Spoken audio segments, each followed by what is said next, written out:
Hello everyone, good morning. কেমন আছো সকলে? আশা করছি খুবই ভালো আছো। তোমাদের ভালোবাসা ও আশীর্বাদে আমাদের দিনকাল মোটামুটি কেটে যাচ্ছে ভালো মন্দ মিলেমিশে। তো চলো আজকে ব্লগটা শুরু করছি রান্নাঘর থেকে, কারণ সবাই মিলে তড়িঘড়ি কাজ করছি। তো সকালের জলখাবারে আজকে হচ্ছে শ্যামাই করছে মমের পাপা। শ্যামাইটা মোটামুটি হয়ে এসছে, আর একটু হলে নামিয়ে নেবো। আর আমি বানাচ্ছি রুটি, শ্যামাই দিয়ে রুটি দিয়ে খাবো। গতকালকে এনেছিলাম, রাতে আর করা হয়নি, তাড়াহুড়োতে মাছ ভাত খেয়ে ঘুমিয়ে পড়েছিলাম। তাই আজকে বানাচ্ছি সকাল সকাল রুটি আর শ্যামাই। আর দিদি এদিকে স্নান হয়ে গেছে।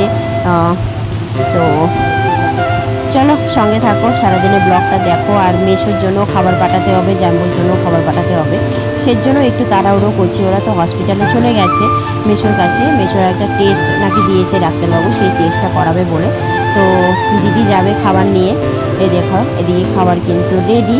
চলো এখন বেড়ে নেওয়ার পালা। আর এদিকে আর মামের ভাই কিন্তু ঘুম থেকে এখনও ওঠেনি। ওরা না দুজন ঘুমিয়েই আছে। অনেক রাত করে ঘুমানো হয় বলে ওরা মানে অনেকটা লেট করে উঠছে। তা গতকাল 2:30টার দিকে সবাই মিলে ঘুমিয়েছি। আর তোমরা তো জানো, বাড়িতে যদি লোকজন থাকে আর গল্প আড্ডা হয় তাহলে তো ঘুমোতে দেরি হয়ে যায়। আর দিদি এসছে এতদিন পরে আমাদের বাড়ি। তো দিদি জামাইবাবু সবাইকে নিয়ে গল্প আড্ডি করেই কেটে গেছিলো অনেকটা রাত। তো এর জন্য সবার আর কি লেট করে ঘুম থেকে ওঠা হয়েছে। চলো আমার শ্যামাই আর রুটি রেডি। এখন মায়ের বাবাকে দিয়ে নিচ্ছি, পরে আমরা খাবার। এদিকে দেখো বিছানাপত্র কিন্তু গোছানো হয়নি, কারণ আমার মামের ভাই ঘুমিয়ে আছে। তো এদিকে খাওয়া দাওয়া হয়ে গেছে, আমিও ওদের সঙ্গে খেয়ে নিলাম।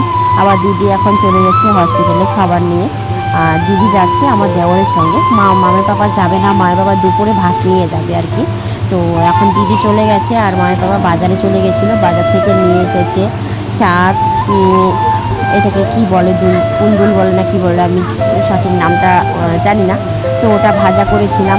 আর নিয়ে এসেছে মাছ, দু রকমের মাছ এনেছিলো, বড় মাছ আর ছোট মাছ। তো ছোট মাছটা ভাবছিলাম আমি মাখা করব, চাটনি করব।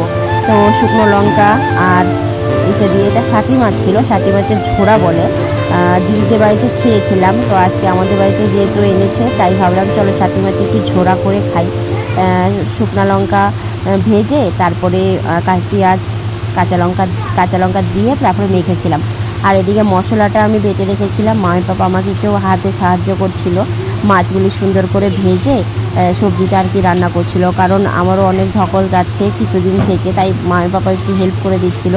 তারপরে বিকেলবেলা জামাইবাবু ওরা এসেছিলো খাওয়া দাওয়া করতে।